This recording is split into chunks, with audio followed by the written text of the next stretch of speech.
Yo, what's up mga boss? Good evening. At magluluto na tayo ngayon mga boss ng ating hapunan.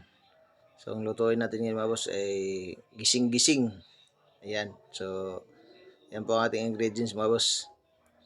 Bawang, sibuyas, tapos sili kaya para gising talaga. So, yan nating karne. At siyempre yung gulay, yung karabansos mga boss. Karabansos tawag sa Bisaya yan mga boss eh. Alright, so ayan, nagpainit na pala tayo ng kawali dyan para maggigisa na tayo mga boss. Ayan, so lagyan natin ng mantika.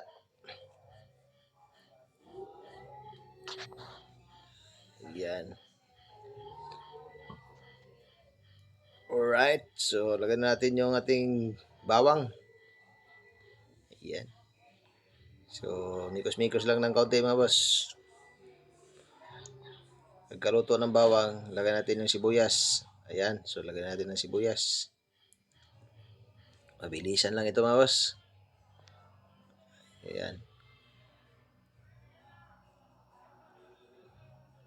Alright. So, lagyan na natin yung ating karne. Ayan o. Ayan ang ating sahog dyan eh. Karne. Alright. Ayan. So, mikos-mikos. Mikos-mikos lang mga boss. Tapos, tatakpan natin yan. At antayin lang natin na mag-brown. So, ayan na mga boss. Nag-brown na siya. So, lalagyan natin ng bagoong mga boss. Para may kunting alat. Pero siyempre lalagyan pa rin natin ng patis yan. Kasi hindi sapat yung bagoong mga boss. Ayan na.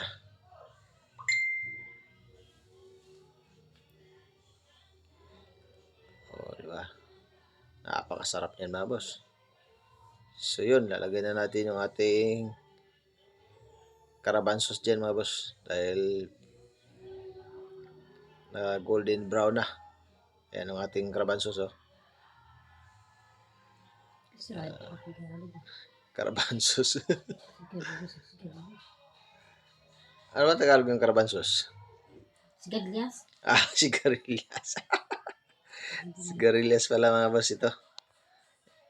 Karabansos kasi sa Bisaya yan mga boss Kaya karabansos na. Yan o. Ang sarap niyan. So, siyempre, lalagyan na natin ng gata yan. Yung gata dyan na nagpapalasa talaga mga boss Yan. So, lagay na rin natin yung ating sili. Yan, para siguradong gising ka talaga sa anghang. Hindi lang gising, sipol-sipol pa mga boss. Ayan. Sarap niyan. Ayan, so ang gulo ng cameraman natin.